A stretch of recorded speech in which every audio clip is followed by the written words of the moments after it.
자, 그러면 자, 이번 주 수업을 시작을 해보도록 합시다. 알겠죠? 자, 우리가 지난번에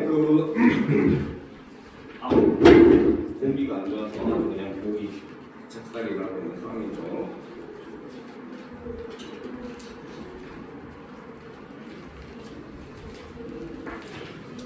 자, 우리가 지난 시간에 뭡니까? 기본적으로 문법에 대한 내용을 거의 다 끝낸 상황이고, 지금 현재 수능 특강에서 여러분들 문법 관련된 내용이 나온 부분은 이제 단어 관련된 문제 6개 현재 밖에 없는 상황이죠. 그렇죠? 그래서 오늘 이제 그 6문제를 먼저 우리가 풀이를 진행을 할 것이고, 그 다음에 이제 여러분들 매체 부분에 대한 내용들이 실제로 수능 특강에서 매체 1, 2부분, 그리고 이번 3월 모의고사에서 매체 관련 문제 40번부터 45번까지 6문제가 현재 여러분들 시험 범위에 포함되는 내용들이에요. 알겠죠? 그래서 이것들을 오늘 다는 못 끝내고 아마 다음 주 한 타임 더 사용을 하면은 이제 진도는 일단 기본적인 내용은 끝날 겁니다. 알겠죠? 그래서 이렇게 이제 2주간 그 내신 대비 내용은 일단 진행을 할 거고, 그 다음부터는 이제 문제 풀고 질문하고, 그 다음에 거기에 대한 내용 요약하고, 이런 식을 통해서 마지막에 마무리하는 시간으로 이제 시험 때까지 진행을 할 겁니다. 사실상 우리가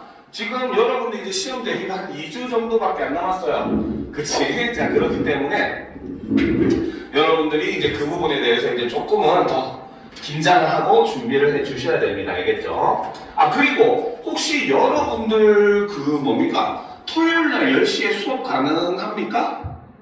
토요일날 10시에? 안 되는 학생, 손. 현호하고 2명?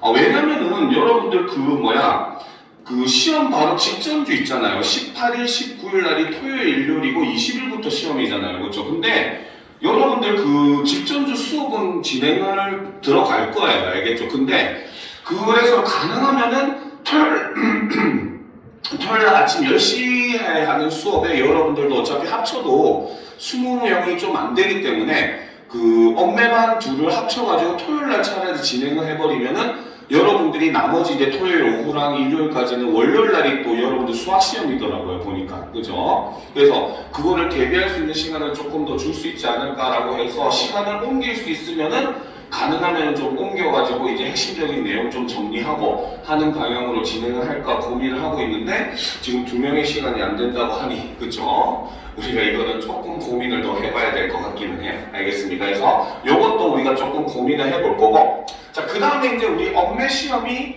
여러분들 일정이 나왔죠. 4월 22일 수요일 날 엄매 시험이 있죠. 그렇죠? 그렇기 때문에 직권은 4월 21일 날 화요일 날 오후 2시에 할 겁니다. 알겠습니까? 충분히 하죠, 그 시간은. 그지? 여러분들 시간이 12시 반쯤 마치는 걸로 알고 있어요. 그러면 점심 먹고 학원에 오면은 2시쯤 되지 않을까 싶습니다. 알겠죠? 자, 그래서 2시부터 5시까지 일단 예정. 질문이 더 있으면은 또 충분히 더 시간을 가지고 질문을 더 하셔도 됩니다. 알겠습니까?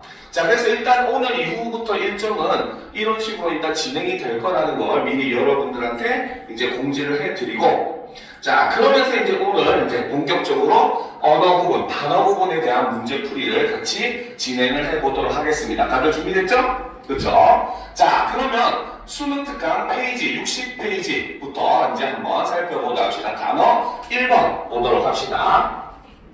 자, 보기의 설명을 바탕으로 자료의 기읍부터 미음을 분석한 내용으로 적절하지 않은 것은 이라고 되어 있어요. 그렇죠? 자, 보기의 내용을 살펴보니까, 자, 이 보기에서는 형태소와 관련된 내용을 지금 제시를 하고 있는 부분입니다. 그렇죠? 자, 그러면 보도록 합시다. 형태소는 의미를 가진 말의 최소 단위, 가장 작은 단위이다라고 얘기를 하면서 여기서는 형태소의 개념을 이렇게 제시를 해주고 있죠. 자, 형태소는 자립성의 유무에 따라서, 자, 여기서 첫 번째 기준, 형태소를 분류하는 분류 기준 첫 번째는 무엇이다? 바로 자립성의 유무에 따라서 다른 형태소와 결합하지 않고 홀로 쓰일 수 있는 자립 형태소, 그 다음 다른 형태소와 결합해야만 쓰일 수 있는 의존 형태소. 그래서 자립성의 유무를 가지고는 이렇게 나눌 수가 있다, 이렇게 설명을 하고 있죠. 자, 또한 의미의 성격에 따라서 자 이것이 바로 분류기준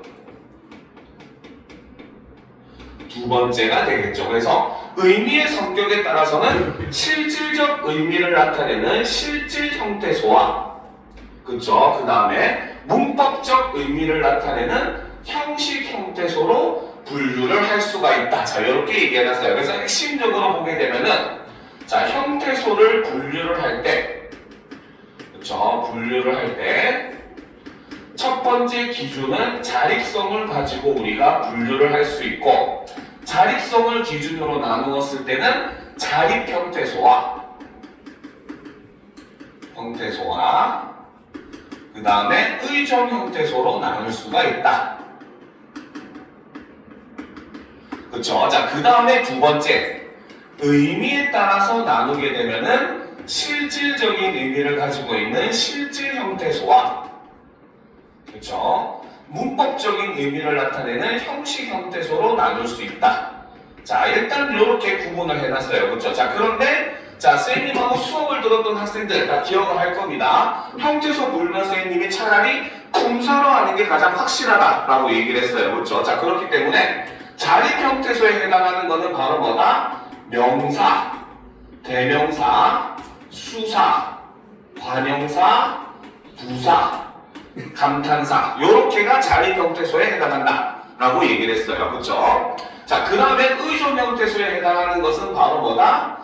용언, 즉 동사, 형용사의 어감, 그 다음에 어미, 조사, 접사 얘네가 의존 형태소에 해당한다. 이렇게 정리를 했었어요. 자, 반면에 실질적인 의미를 가지고 있는 실질 형태소에는 기본적으로 자립 형태소가 다 들어가고 있어요. 명, 대, 수, 관, 부, 감. 그렇죠? 그리고 여기에 플러스 뭐가? 용언의 간 부분이 들어간다고 얘기를 했죠. 그렇죠? 정확하게 어근이 되겠지만 자, 그 다음 형식수 형태소에 해당하는 것은 조사, 어미, 접사 요렇게 여러분들이 구분하는 게 훨씬 더 내용을 정확하게 구분할 수 있는 방법이다 라고 항상 강조를 해왔기 때문에 여러분들도 이걸 바탕으로 문제를 해결하는 게 가장 확실한 방법입니다. 알겠습니까? 자, 그럼 이제 우리가 제시되어 있는 자료를 같이 한번 분석을 해보도록 합시다. 알겠죠? 자, 지워도 되겠죠? 자, 그러면 처음부터 한번 보도록 합시다. 자, 기억은 자, 곰이라고 하는 말이에요. 그쵸? 자, 곰이라고 하는 말을 분석을 해보니까 어떻게 분석을 할 수가 있겠더라? 곰이라고 하는 명사에 그쵸? 그 다음에 여기에 이라고 하는 주격 조사가 결합된 형태다. 왜? 곰이 온다 라는 문장이 지금 성립을 하고 있는 거잖아요. 그쵸? 자, 그래서 곰이라고 하는 명사에 이라는 주격 조사가 지금 결합된 형태다 라고 볼 수가 있고 자, 그러면 우리가 앞에서 분류를 했었던 것을 기준으로 얘기하면 명사라고 하니까 그러면 얘는 바로 뭐다? 실질 형태소이자 자립 형태소에 해당하는 뭡니까? 형태소라고 볼 수가 있겠죠. 그쵸? 자, 그런데 반면에 자, 이라고 하는 것은 주격 조사, 즉 조사라고 얘기를 했어요. 그렇죠? 그러면 조사는 바로 뭐다? 형식 형태소이자 그렇죠? 의존 형태소라는 거 바로 분류가 되는 겁니다. 알겠습니까? 자, 그러면 두 번째 보도록 합시다. 자, 오면서 자, 오면서라고 하는 말은 뭐다? 오다라고 하는 동사의 간 부분이죠. 그렇죠? 자, 그리고 여기에 뭐가 결합되었다? 뭐뭐면서라고 하는 어미, 그 중에서도 연결 어미가 결합이 된 형태이다 라고 볼 수가 있는 겁니다. 자, 그러면 당연히 동사의 어가는 바로 뭐다? 실질적인 의미를 가지고 있다고 했어요. 그렇죠? 그런데 동사의 어가는 독특하게 뭐다? 자립은 할 수가 없다. 의존 형태소라고 이야기를 했습니다. 그렇죠? 자, 그리고 반면에 면서라고 하는 것은 어미이기 때문에 당연히 형식 형태소이자 의존 형태소다 라는 걸 우리가 볼 수가 있다는 거죠. 알겠죠? 자, 그 다음 이제 세 번째, 곳곳에 라는 말이 있습니다. 그렇죠? 자, 여기서는 이 단어를 분석을 해보면 바로 뭐다? 곳이라고 하는 명사에 역시 곳이라고 하는 명사가 한 번 더 결합을 하고, 그렇죠? 그 다음에 여기에 에라고 하는 부사격 조사가 결합이 된 형태라고 볼 수가 있어요. 그렇죠? 그러면 당연히 명사는 바로 뭐다? 실질 형태소이자 뭡니까? 자립 형태소이고, 자, 곳도 역시 마찬가지 실질 형태소이자 자립 형태소이죠. 자, 그리고 이제 N은 말 그대로 조사이기 때문에 얘도 형식 형태소이자 의존 형태소이다. 이렇게 분석이 가능한 겁니다. 알겠죠? 여기까지는 쉽죠? 그렇죠? 자, 근데 이제 4번부터가 여러분들을 살짝 헷갈리게 만드는 내용들이 등장을 합니다. 요거 내용 지워도 되겠죠? 다 적었죠? 그쵸? 자, 그러면 리을을 한번 분석을 해봅시다. 자, 리을은 자, 꽃 내음이 가득하다 할 때 꽃 내음이라고 하는 어절입니다. 그쵸? 자, 얘를 분석을 해보면은 일단 꽃은 우리가 분석을 해낼 수가 있어요. 그렇죠? 꽃은 당연히 분사가 명사입니다. 그렇죠? 자, 그런데 여기서 이제 학생들이 헷갈리는 게 바로 이 내음이라고 하는 단어입니다. 알겠습니까? 결론적으로 얘기해 주면은 내음이라고 하는 단어는 명사입니다. 알겠죠? 학생들이 착각하는 게 내음, 사실상 의미가 냄새의 의미잖아요. 그렇죠? 그렇기 때문에 이게 냄새가 파생된 것이 아닌가라고 착각을 해요. 알겠죠? 그런데 이거는 국립국어원에서 사실상 냄새와 내음의 의미는 차이가 있다라고 인정을 했고, 그래서 현재는 내음도 하나의 명사로서 인정을 하고 있습니다. 알겠습니까? 그래서 내음의 의미는 뭐냐면은 냄새는 우리가 좋은 거 나쁜 거를 다 포함하는 그 향기라고 얘기를 한다면, 그렇죠? 내음은 그 중에서 긍정적인 감정을 유발할 수 있는 냄새를 우리는 내음이라고 해서 냄새의 일부 일종의 하위어의 개념으로서 현재 인정을 하고 있는 추세예요. 추세가 아니라 하고 있습니다. 알겠죠? 그러니까 내음도 뭡니까? 우리가 따졌을 때는 명사가 돼요. 자, 그 다음 여기에 이라고 하는 가득하다라고 하는 서술어의 주체가 바로 꽃 내음이기 때문에 주격조사가 사용되었다고 볼 수 있겠죠. 자, 그러면 여기서도 역시 꽃이 명사이기 때문에 실질 형태소이자 자립 형태소이고, 내음이라고 하는 것도 명사이기 때문에 실질 형태소이자 자립 형태소입니다.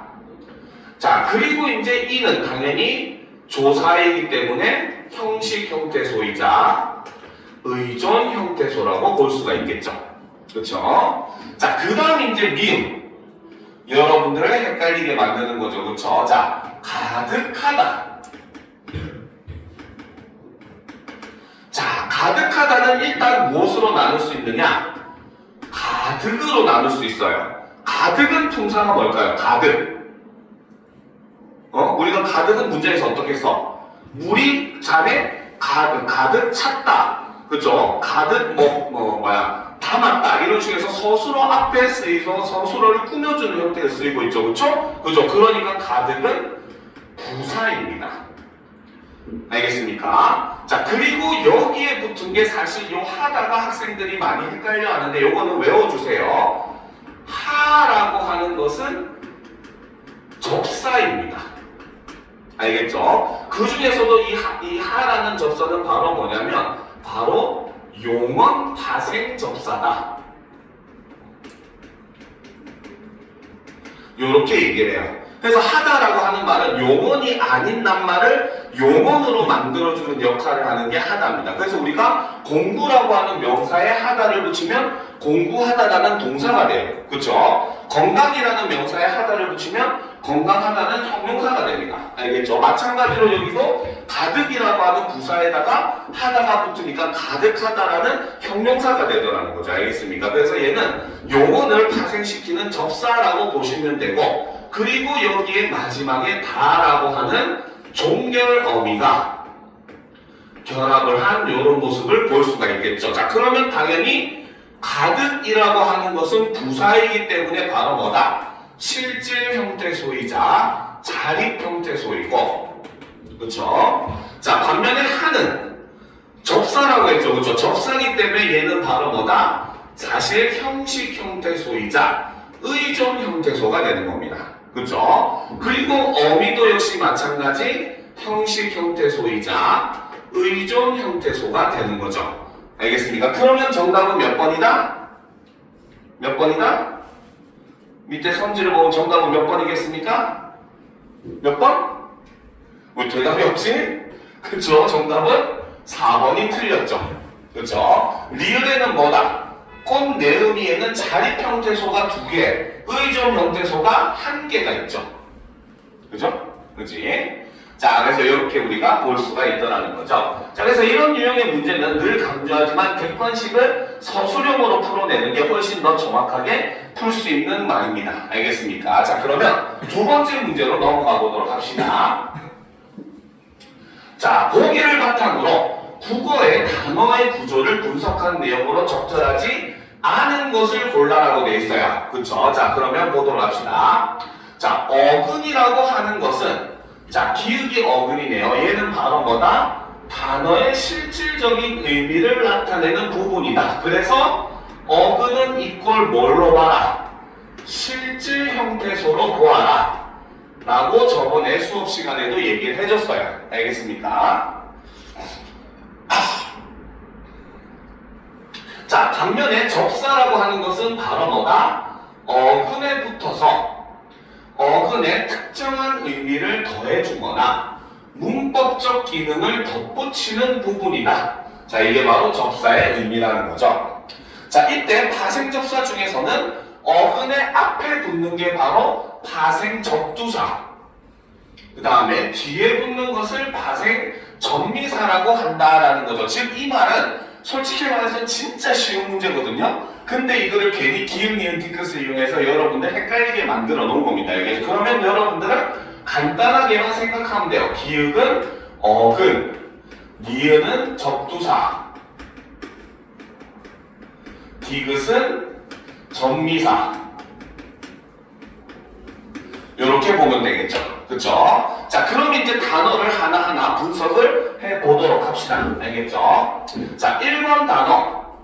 자, 하늘이라고 하는 단어는 우리가 이거를 하와 늘로 나눌 수 있어요? 없어요?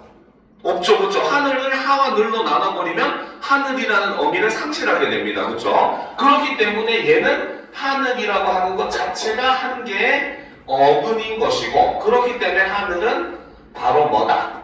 단일어이다 라고 볼 수 있다는 거죠. 그러면 하늘을 우리가 기역, 니은, 디귿으로 분석을 하면 뭐라고 볼 수 있다? 기역 하나만으로 이루어진 것이다 라고 분석이 가능하겠죠. 그쵸?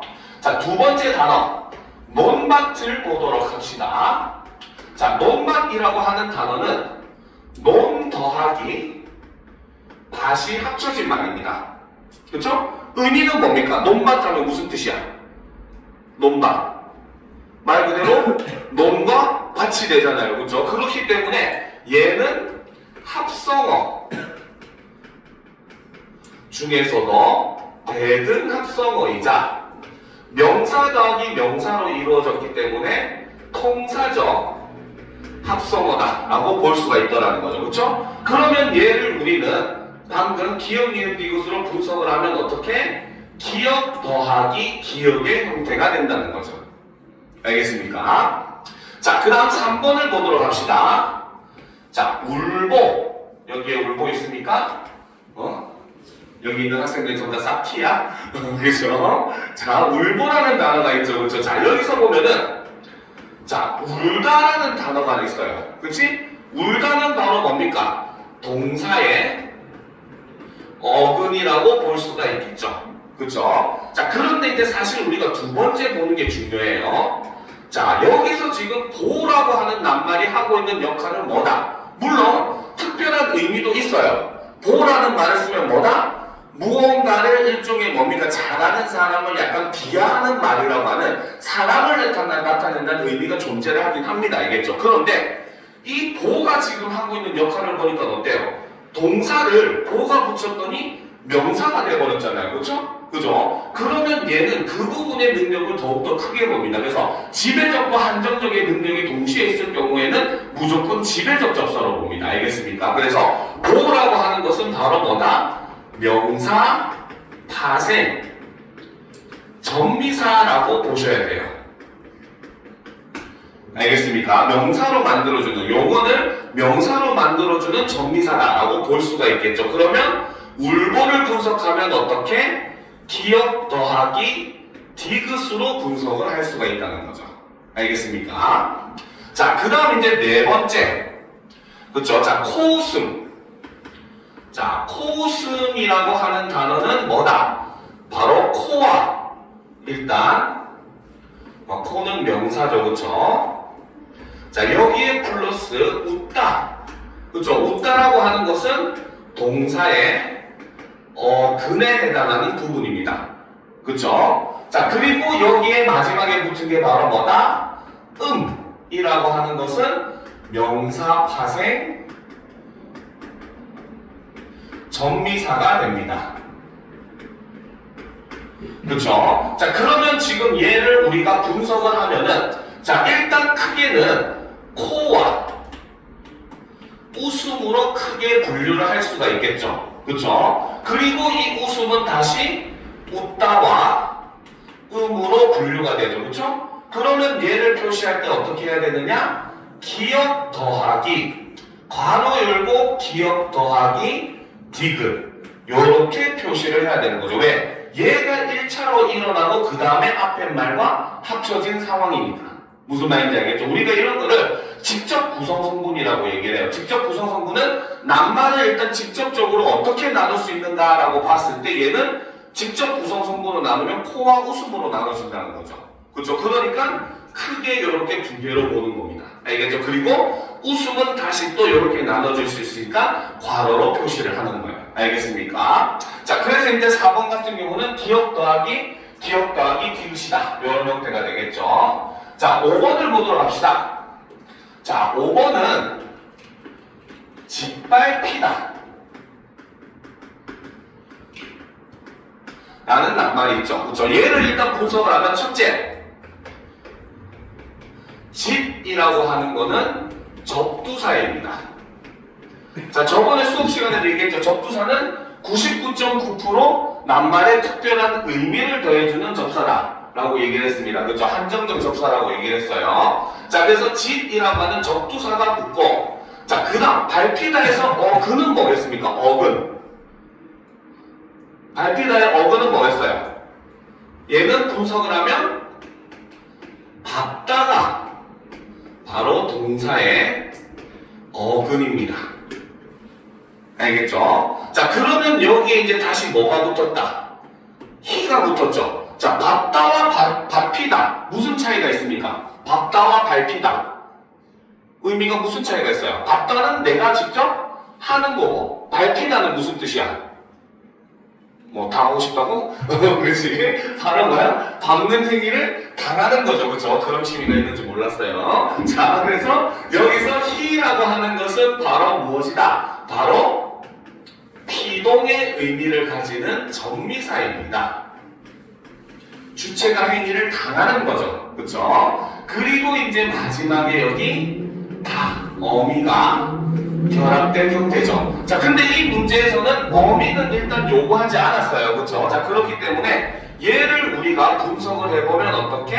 먼저 니은이 앞에 먼저 붙고, 그 다음에 여기에 밟다의 희가 붙은 형태죠. 그렇죠? 바로 기역의 디귿이 결합된 요런 형태를 취하고 있다. 요렇게 볼 수가 있어요. 그쵸? 아, 요거는 근데 상관이 없긴 하겠다.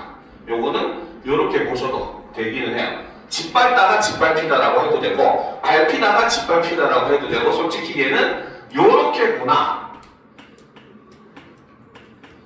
요렇게구나, 솔직히 전혀 관계가 없는 말이네요. 이것도 이 문제 하나의 함정이긴 합니다. 괜히 어렵게 생각하면은 학생들이 틀리게 만드는 거죠. 근데 우리는 이미 답은 나와버렸어요. 뭘로? 4번. 왜 4번이 확실히 답이냐? 얘는 기읍이기 때문에. 알겠습니까? 그러니까 사실 요거는 여러분들 헷갈리게 하기 위한 사실 페이크성 선지라고 보시면 돼요. 실제로 학생들이 일부러 애매하게 헷갈리게 만들려고 이런 걸 하나씩 집어넣어 놓는데 내용적인 면에서 확실하게 틀린 게 이미 하나가 있잖아요. 그렇죠? 그렇기 때문에 우리는 항상 확실한 걸 선택해야 된다. 여러분들 꼭 머릿속에 집어넣어 두시기 바랍니다. 그렇죠? 자, 그럼 이제 세 번째 문제로 넘어갑시다. 바로 통사적 합성어와 비통사적 합성어를 구분하는 문제죠. 자, 통사적 합성어와 비통사적 합성어를 구분하는데 핵심적인 기준은 바로 뭐다? 바로 국어의 일반적인 단어 형성 원리에 부합하는가? 자, 이것이 바로 통사와 비통사를 구분해주는 기준이라고 얘기를 했어요. 그렇죠? 그리고 이때 얘기했었던 국어의 일반적인 단어 형성 원리가 뭐라고 했었다? 요걸 정리하면 첫 번째는 바로 뭐다? 단어의 배열은 무엇과 같다? 우리말 문장 순서와 일치를 해야 한다. 근데 선생님 수업 때도 얘기했었죠. 이거를 어기는 비통사적 합성어는 존재하지 않는다고 했습니다. 알겠습니까? 그래서 우리가 일반적으로 뭐 예를 들어서 힘들다 하면 힘이 들다 주어 서술어의 형태고, 그렇죠? 본받다 하면 본을 받다라고 해서 목적어 서술어 형태고, 그렇죠? 이런 식으로 만들어진다고 했죠. 자, 두 번째, 자, 명사 더하기 명사, 동일한 품사가 결합하는 거죠, 그렇죠? 관형사 더하기 관형사, 그렇죠? 그 다음에 부사 더하기 부사, 그렇죠? 그리고 거기다가 국어의 단어가 배열될 수 있는 게 바로 뭐다? 관형사가 명사를 꾸며주는 형태, 그렇죠? 그 다음에 부사가 용언을 꾸며주는 형태, 그 다음 용언 더하기 용언도 역시 가능하다고 했어요. 알겠죠? 이것도 전부 다 국어의 일반적인 배열 형태에 맞는 것으로 부합하는 것으로 본다라고 했어요. 그래서 이거를 어기는 비통사적 합성어가 뭐라고 했었다?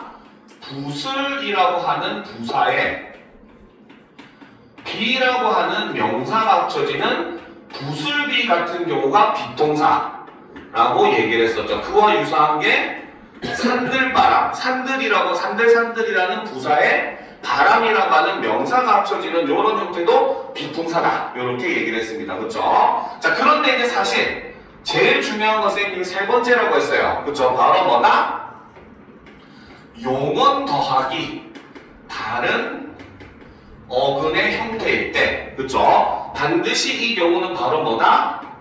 용언 뒤에 연결 어미가 반드시 위치해야 된다. 용언이 앞에 올 때, 그렇죠? 반드시 연결 어미가 그 위치를 해야 된다라고 얘기를 했었어요. 그렇죠? 그래서 선생님이 돌아가다 같은 경우는 돌다와 가다가 합쳐졌는데 여기에 아라고 하는 연결 어미가 들어간 거 통사적이라고 했어요. 그렇죠? 겨울에 많이 먹는 군밤, 이때는 원래는 굽다라고 하는 어근에, 그렇죠? 거기에 니은이라고 하는 관형사형 어미가 결합된 형태입니다. 알겠습니까? 자, 그렇기 때문에 이 군밤이라고 하는 것도 통사적이라고 봤어요. 그런데 비통사적, 예를 들어서 오가다, 얘는 오다와 가다가 결합했는데 중간에 연결어미 없이 결합했죠. 그쵸? 그 다음 검불다 같은 색깔을 나타내는 거, 원래는 검다와 불다가 합쳐졌는데 여기에도 연결어미가 생략됐어요. 그쵸? 여러분들이 좋아하는 덮밥, 원래는 덥다와 밤이 합쳐졌는데 역시 연결어미 없이 그대로 어근과 어근이 결합을 해버렸죠. 그렇죠? 그렇기 때문에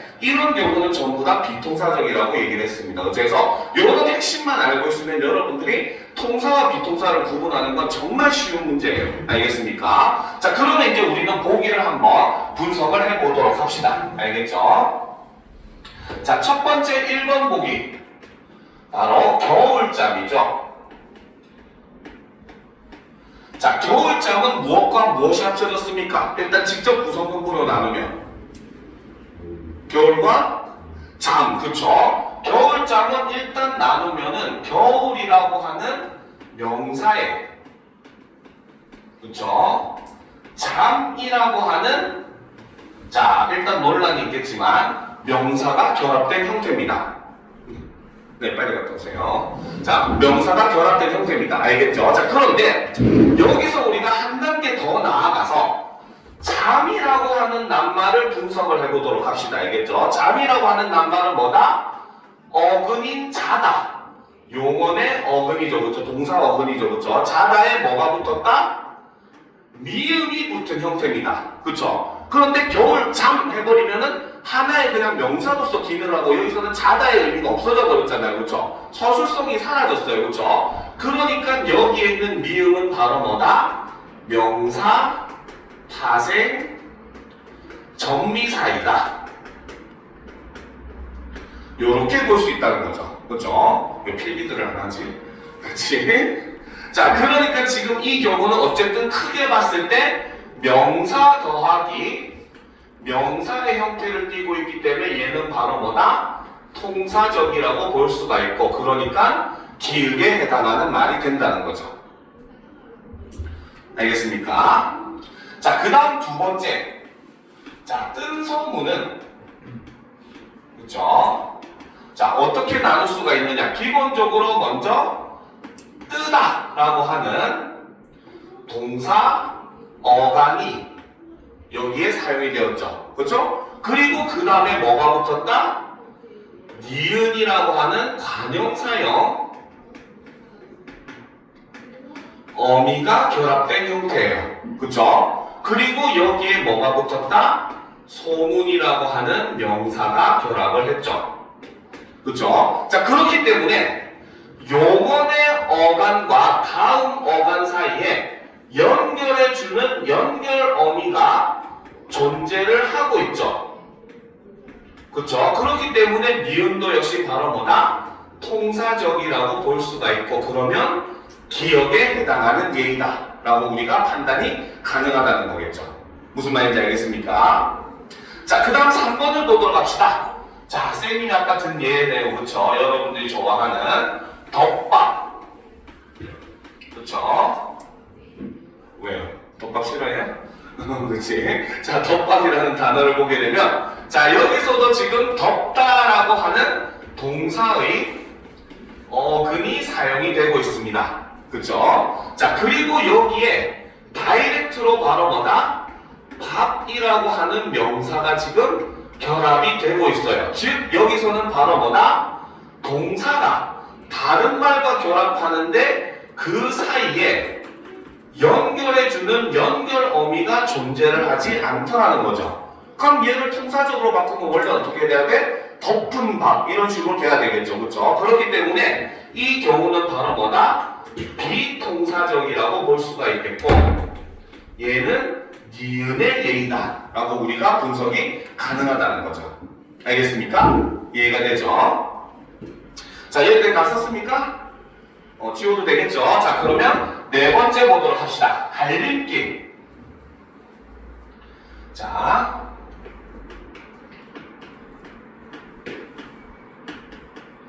갈림길은, 그쵸? 자, 기본 형태가 뭐겠습니까? 자, 일단 직접 구성 성분으로 나누면 얘는 갈림이라고 하는 말과 길이라는 명사가 결합된 형태라고 볼 수가 있어요. 그쵸? 자, 그러면 이제 우리는 갈림을 분석을 해봐야 돼. 사실 제일 중요한 게 요거죠. 그쵸? 갈림은 어떻게 나눌 수가 있어요? 기본형이 뭐겠습니까?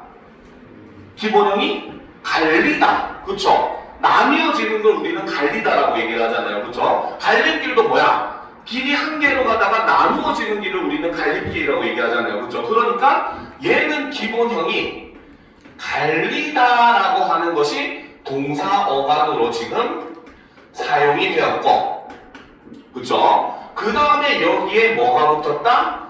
미음이라고 하는, 그쵸? 일종의 연결 어미가, 연결 어미란다, 쏘리. 자, 이거는 명사, 파생, 접사라고 봐야 돼요. 접사라고 보시면 됩니다. 알겠습니까? 그러면 얘는 이미 바로 뭐다? 접사가 붙은 형태이기 때문에 동사가 무엇으로? 명사로 품사가 전환이 된 경우라고 봐야 돼요. 알겠습니까? 그러면 갈림길을 우리가 다시 분석을 하면 얘는 뭐다? 크게 명사 더하기 명사가 결합된 형태이고, 그러니까 이 갈림길은 바로 뭐다? 통사적 합성어의 예인 기억에 들어가야지 정답이 된다는 거죠. 알겠습니까? 자, 그 다음 이제 5번 오가다. 자, 선생님이 설명한 예였죠. 그렇죠? 오가다는 자, 기본형이 오다. 역시 동사의 어근이죠.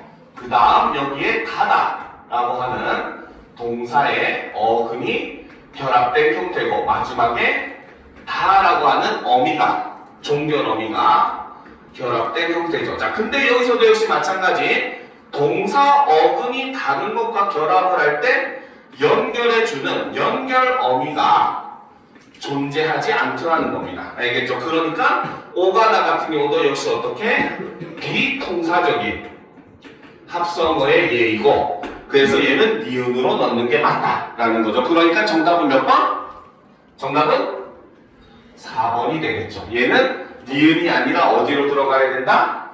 기역으로. 왜? 갈림이 이미 파생을 해서 명사로 변화를 해버렸기 때문에. 알겠죠? 그래서 결과적으로 갈림길은 명사 더하기 명사로 분석을 하셔야 된다 라는 게 이 문제의 항정이었습니다.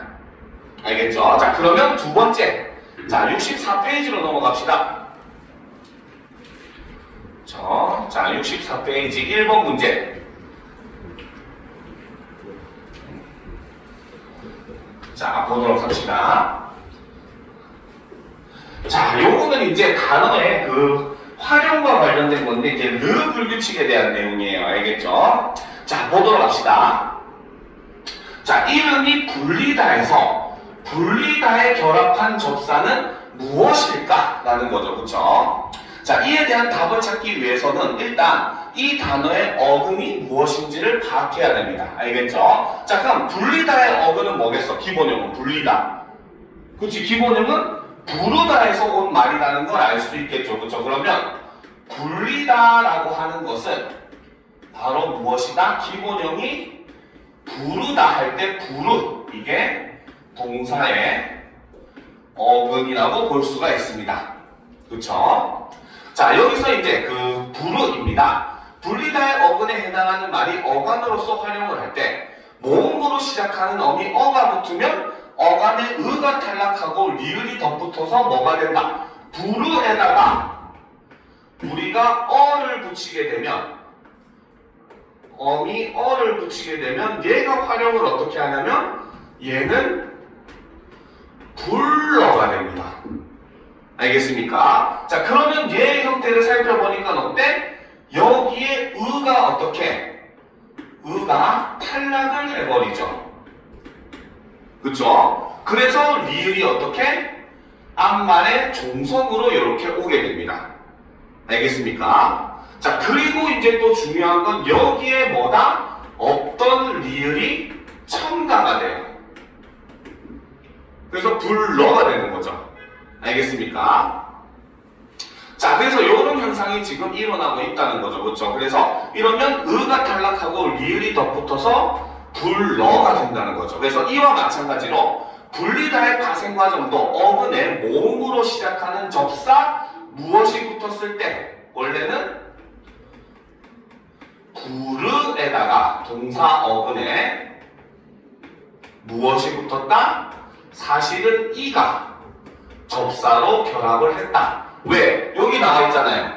모음으로 시작하는 접사라고 얘기를 했잖아요. 그쵸? 그렇기 때문에 당연히 초성은 이음이 와야 되겠지. 그치? 그래서 이가 접사로 붙게 되고, 이 과정에서 역시 의가 탈락한 다음에 요 리을이 받침으로 오게 되고, 그 다음 여기에 리을이 첨가되는 이런 모습을 보여주는 거예요. 알겠습니까? 자, 그러면 일단 답은 나왔어요. 그럼 답은 뭐가 된다? 답은 보자.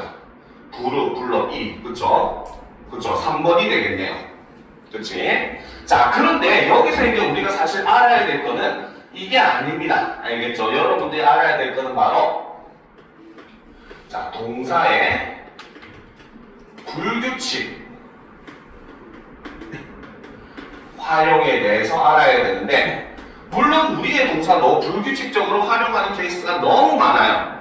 알겠습니까? 영어보다 더 많을 수도 있습니다. 알겠죠? 물론 영어는 많게 느껴지는 이유가 여러분들이 단어마다 케이스 바이 케이스로 외워줘야 되니까 여러분들이 좀 더 많이 느껴지는데, 실제로 현상 자체만 놓고 보면 우리 국어가 그 불규칙 활용의 예가 굉장히 다양하게 나와요. 알겠죠? 자, 그 중에서도 바로 어간, 끝이 르로 끝나는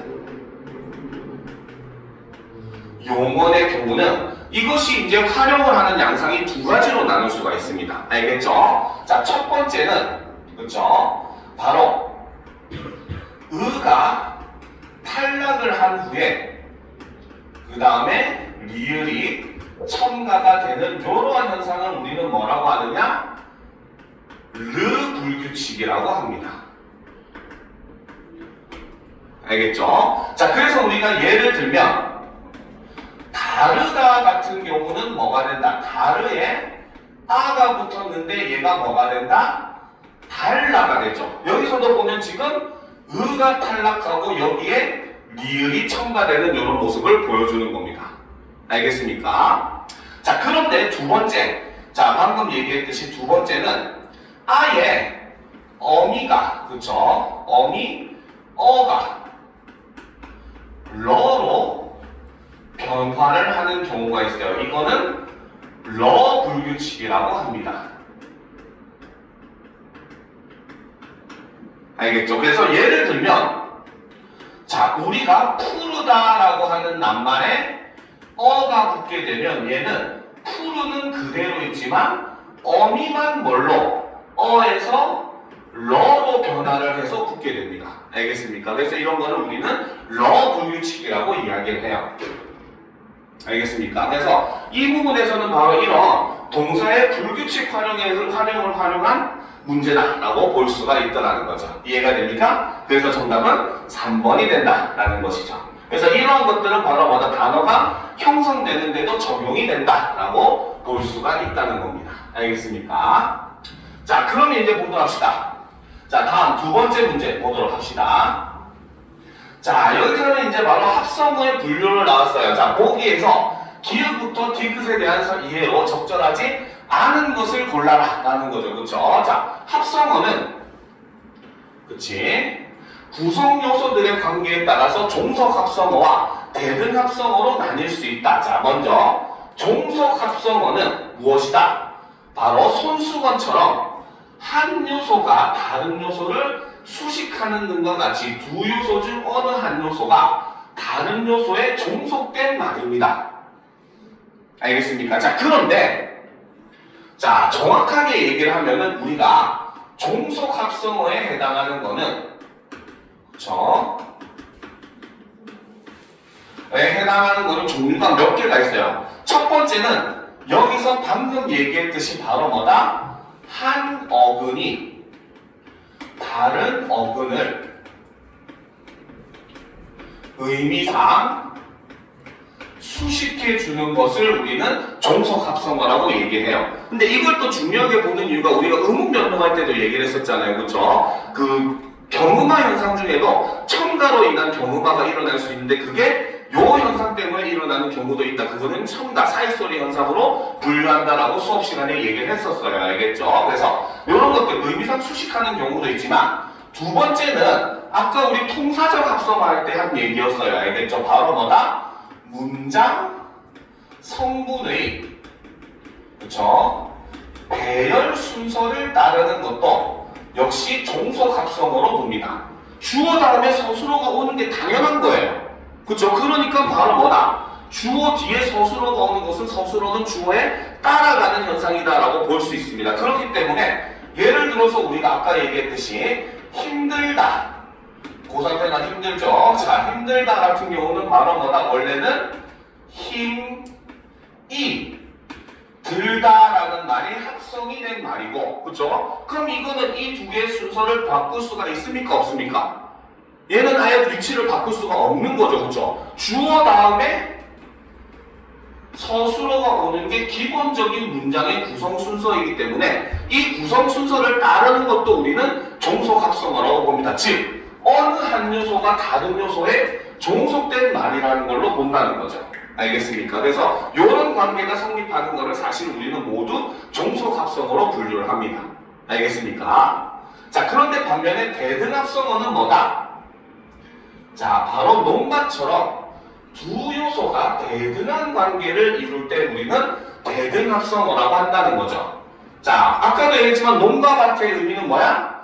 논과 밭, 논 플러스 밭이잖아요. 그렇죠? 손발의 의미는 뭐야? 손과 발. 얘네는 무조건 대등한 겁니다. 알겠습니까? 그래서 해석을 할 때도 무엇과 무엇 혹은 뭐뭐하고 뭐뭐한다 동시에 일어날 때 우리는 대등합성어라는 말을 사용을 합니다. 알겠죠?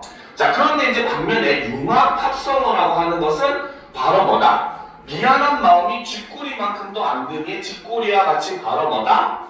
합성어가 구성요소들의 의미를 벗어나 새로운 의미를 획득했을 때, 완전히 새로운 의미로 변했을 때 우리는 융합합성어라고 얘기한다는 거죠. 알겠습니까? 그래서 우리가 수업 때 가시 더하기 방석하면은 가시방석인데 진짜 가시가 돋은 방석을 얘기해? 아니죠. 이거는 심리적으로 불편한 자리를 우리는 가시방석이라고 하잖아요. 여기 의미는 어디에도 가시라는 말과 방석이라는 의미가 없어요. 그렇지? 그렇기 때문에 이런 것들은 융합합성어가 된다. 이렇게 얘기를 했습니다. 자, 그런데 이제 우리는 자, 내용을 분석을 해보도록 합시다. 자, 1번 돌다리는 그쵸? 자, 얘는 뭐가? 돌과 다리로 나눌 수 있겠죠. 그쵸? 자, 그러면 이제 이 돌다리는 돌과 다리로 나누어지는데 의미를 따지면 돌다리는 무슨 뜻입니까? 뭘 돌다리라고 해요? 왜 이런 친구를 하면 다들 북을 먹은 멍어리가 되죠? 바로 뭡니까? 돌로 만들어진 다리를 우리는 돌다리라고 하잖아요. 그렇죠? 의미상 바로 뭐다? 돌이라고 하는 낱말이 다리라고 하는 낱말을 의미상 수식을 해주고 있죠. 자, 여기서 우리가 더 첨가로 한다면 이 돌다리는 명사 더하기 명사의 형태를 취하고 있고, 자, 그렇기 때문에 이 돌다리는 일단 기본적으로 여기서 얘기하는 걸로 얘기했을 때 종속합성어에 해당하는 것이고, 그 다음에 통사적 합성어에도 역시 해당하는 말이다 라고 볼 수가 있겠죠. 그러면 돌다리는 기역, 니은, 티끝 중에 뭐에 해당한다? 기역에 해당한다 라고 볼 수가 있다는 거죠. 그쵸? 자, 2번을 보도록 합시다. 자, 산길. 자, 산길이라고 하는 단어는 그쵸? 자, 산이라고 하는 낱말에 길이라고 하는 낱말이 결합된 형태예요. 그쵸? 자, 산길은 무엇 산길이라고 합니까? 뭘 산길이라고 해요? 그치. 산에 나 있는 길, 산에 만들어진 길, 산길이잖아요. 그쵸? 그러니까 역시 뭐다? 산이라고 하는 낱말이 길을 의미상 수식을 해주고 있죠. 자, 그리고 산길도 역시 바로 뭐다? 명사 더하기 명사의 형태이기 때문에, 그쵸? 얘도 역시 종속합성어이자 통사적 합성어이다. 이렇게 볼 수가 있다는 거죠. 그러면 역시 산길도 뭐다? 기역에 해당하는 예이다. 이렇게 분류가 가능하겠죠.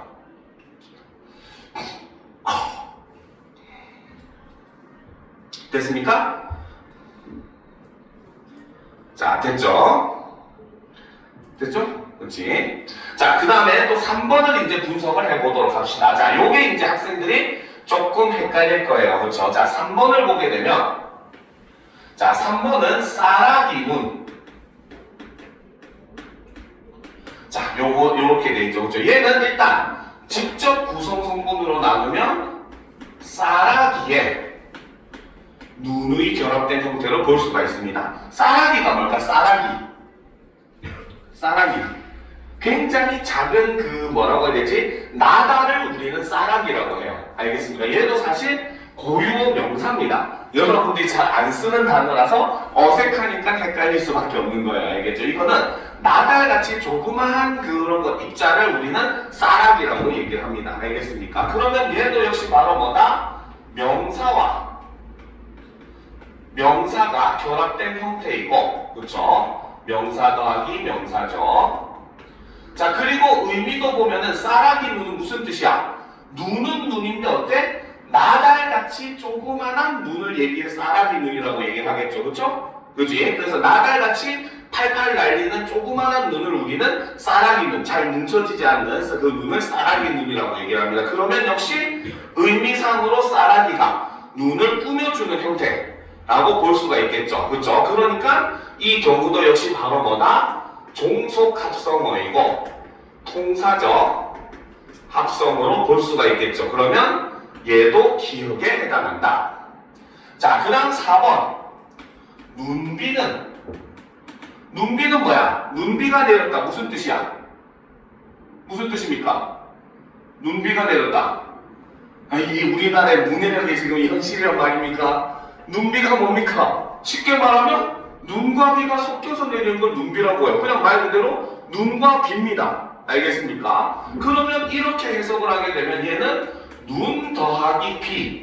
의미도 눈과 비가 동시에 내린다. 플러스의 의미가 돼버린 거죠. 그쵸? 그러니까 얘는 바로 뭐다? 역시 얘도 명사 더하기 명사라고 볼 수 있고 얘는 그렇기 때문에 대등 합성어이자 통사적 합성어가 된다는 거죠. 그러면 얘는 뭐에? 니은에 해당한다고 볼 수 있다는 거죠. 알겠습니까? 자, 5번. 묻기도 전에 겁이 나네요. 자, 종이 호랑이.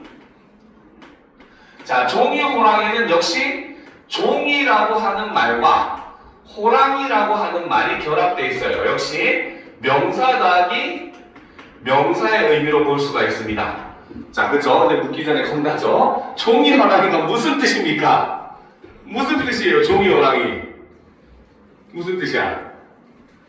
무슨 뜻입니까? 아니, 진짜 이런 말을 안 쓴다고? 이게 그 유명한 세대 차이라는 것인가 아니면 어휘력 차이라는 것인가 여러분들 지금 큰일입니다. 종이 호랑이는 뭐냐면 쉽게 생각하면 돼요. 종이에다가 호랑이를 그려놓은 거야. 알겠지? 종이에다 호랑이를 그려놨으니까 겉으로 보기에도 무서워 보여. 그치? 근데 종이로 만들어졌으니까 무서워 안 무서워?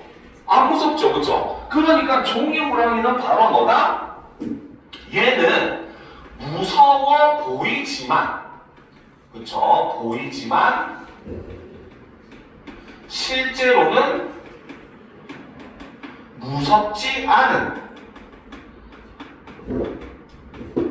대상을 우리는 종이 호랑이라고 표현해요. 즉 겉으로는 막 무서운 척 이렇게 하는데 저 사람 뒷사정을 알고 보니까 저 새끼는 그냥 말 그대로 허세만 부리는 거네. 이런 느낌이 딱 들기 시작하면 걔가 더 이상 안 무서워지잖아요. 그렇죠? 바로 그런 걸 우리는 종이 호랑이가 왜 찔려요? 그렇지? 종이 호랑이라고 얘기를 하는 겁니다. 알겠습니까? 자, 그러니까 이 종이 호랑이에는 종이라는 의미와 호랑이라는 의미가 전부 다 사실은 사라져 버렸다고 볼 수 있겠죠. 그렇죠? 그러니까 얘는 뭐가 된다? 융합 합성어가 되는 것이고 역시 명사 더하기 명사니까 통사적 합성어라고 볼 수 있고 그러면 종이 호랑이는 디귿에 해당된다 라고 볼 수 있겠죠. 그러면 정답은 몇 번이다? 3번이 된다는 거죠. 3번은 어디에 속한다? 기억에 속한다 라고 보시면 됩니다. 알겠습니까?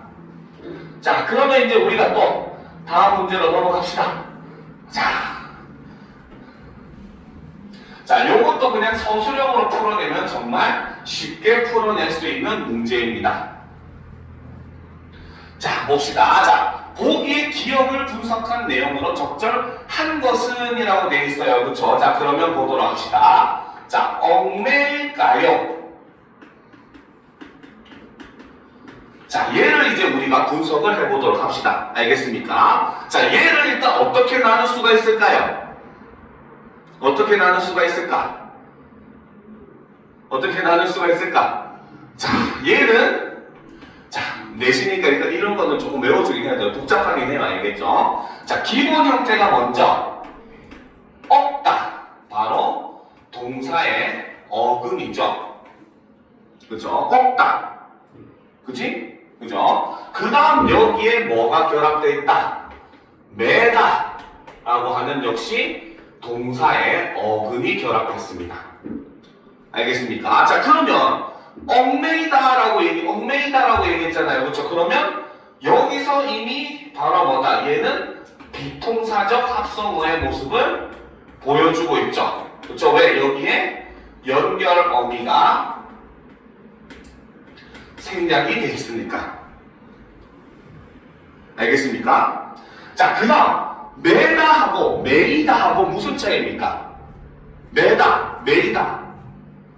매다는 건 뭐야? 내가 직접 매다는 걸 우리는 매다라고 하잖아, 그렇지? 매이는 거는 내가 묶이는 걸 당하는 걸 우리는 매이다라고 하잖아요, 그렇죠? 그러면 여기에 있는 바로 뭐다? 뒤에 붙은 일까요 할 때 이는 사실은 바로 뭐다? 비동 전미사가 된다는 거죠. 알겠습니까? 자, 그 다음에 이제 여기에 플러스 바로 뭐다? 리을까 라고 하는 바로 뭐다? 의문형 종결 어미가 들어갔어요. 선생님, 까로 문장이 끝나지 않고 뒤에 요가 있는데 얘가 왜 종결 어미예요? 그렇죠? 왜 종결 어미일까요? 뒤에 오는 요는 사실은 바로 뭐다? 상대 높임법 중에서 해여체에서 사용되는 요이고, 그렇기 때문에 요는 용언의 어미 뒤에 붙는 보조사, 높임의 의미를 첨가해주는 보조사로 분류를 합니다. 알겠죠? 왜? 그러면 이 문장은 우리는 왜 얽매일까 해도 말이 돼야 안 돼요. 얽매일까 말이 되잖아요, 그렇죠? 그러니까 사실 해여체는 해체에다가 요만 붙인 형태가 해여체입니다. 알겠죠? 너희들 밥 먹어, 해체입니다. 근데 너희들 밥 먹어 요 하면 해여체가 돼버려요. 알겠죠? 그러니까 해여체는 해체에서 요만 붙이면 되는 형태입니다. 알겠습니까? 어미와 조사의 결정적인 차이가 바로 여기에 있어요. 조사는 생략해도 말이 성립하지만 어미는 절대 생략할 수가 없다는 게 조사와 어미의 결정적 차이입니다. 알겠습니까? 그러니까 얽매일까요에서 요를 생략해도 말이 된다는 것은 요는 절대 어미가 될 수 없다는 뜻입니다. 무슨 말인지 알겠죠? 그래서 요는 우리는 뭘로 분류를 한다? 조사로 분류를 한다. 이것까지 여러분들이 알아둘 필요가 있다는 거죠. 알겠습니까? 그러면 정답은 몇 번이다? 몇 번이 되겠어요? 몇 번이 됩니까? 정답은 몇 번이겠습니까? 1번부터 5번까지 중에 설명할 수 있는 건 하나밖에 없죠. 몇 번이야? 몇 번? 5번이죠. 그렇죠? 왜? 일단 1번, 2번은 어근 하나라는 말이 틀렸죠. 여기서 우리는 어근이 이미 2개가 등장을 했습니다. 그렇죠? 그 다음에 자, 피동 전미사가 들어간 내용이 들어가야 돼요. 그렇죠? 그러면 3번은 어근 2개가 결합한 말이 활용해서 선어말 어미 2개? 아니죠. 그쵸? 그 다음에 여기서도 보면 선어말 어미 하나와 종결 어미 하나가 결합했다? 선어말 어미는 여기 없어요. 알겠습니까? 자, 그러니까 마지막에 바로 뭐다? 접사 하나. 그쵸? 피동 전미사였죠. 그쵸? 자, 그래서 이것이 활용한 말이 종결 어미 하나, 뭐뭐 리을까? 라고 하는 의문형 종결 어미와 결합하고 그 뒤에 조사, 바로 높임의 의미를 나타내주는 보조사 요가 붙었다. 이렇게 봐야 되겠죠. 그래서 정답은 5번이 되는 겁니다. 알겠습니까? 이해가 돼요? 그렇죠? 자, 그래서 이런 것이 여기까지가 여러분들 이제 수능 특강 시험 범위는 끝. 문법 부분은 일단은 문제풀이는 우리가 다 끝이 난 부분이에요. 알겠죠? 물론 여러분들도 이제 뭐 클리닉을 하면서 알겠지만 사실 문법은 이대로 안 나옵니다. 물론 이제 이 문제를 시험 범위에 집어넣어놨기 때문에 변형 문제가 한두 개 정도는 나올 수도 있겠지만 아마 대부분의 문제는 여러분들이 접하지 않은 문제로서 나올 가능성이 높아요. 혹은 모의고사 형태의 문제를 그대로 가져가도 될 가능성이 높습니다. 알겠죠? 그러니까 문법에 대한 연습은 여러분들 무조건적으로 기출문제 중심으로 공부하는 게 여러분들에게 훨씬 이득이에요. 알겠습니까? 그죠? 문제 수능 특강에 있는 것만 달달달달 외워야지 혹여라도 운이 좋아서 한 번은 잘 받을 수 있지만 결국은 본인 실력이 안 되는 것이고 나중에 결국 망쳐요. 알겠습니까? 그래서 일단은 무조건 내신과 수능은 공통점으로는 기본적인 베이스는 실력이 돼야 돼요. 그리고 그 다음에 마지막에 이제 이런 단어들 같은 복잡한 것들은 조금 암기해 주는 거. 요게 이제 내신에서 요구하는 거고, 수능에서는 이제 다양하게 활용하는 거. 이런 것들이 수능에서 요구하는 거거든요. 그래서 이런 것들 유념하면서 여러 문제를 풀어볼 겁니다. 자, 지금부터 쉬는 시간을 10분, 15분 정도 가진 다음에, 그렇죠? 매체로 들어갔어요. 왜냐면 매체 하다가 쉬는 시간 갖는 것보다는 문법 끝내고 쉬는 시간 갖고 매체로 들어가는 게 훨씬 낫겠죠. 그렇죠? 그래서 쉬는 시간은 지금부터 15분 정도 가진 다음에 매체 수업을 들어가도록 합시다. 알겠죠? 화장실 다녀오고 쉬었다 합시다.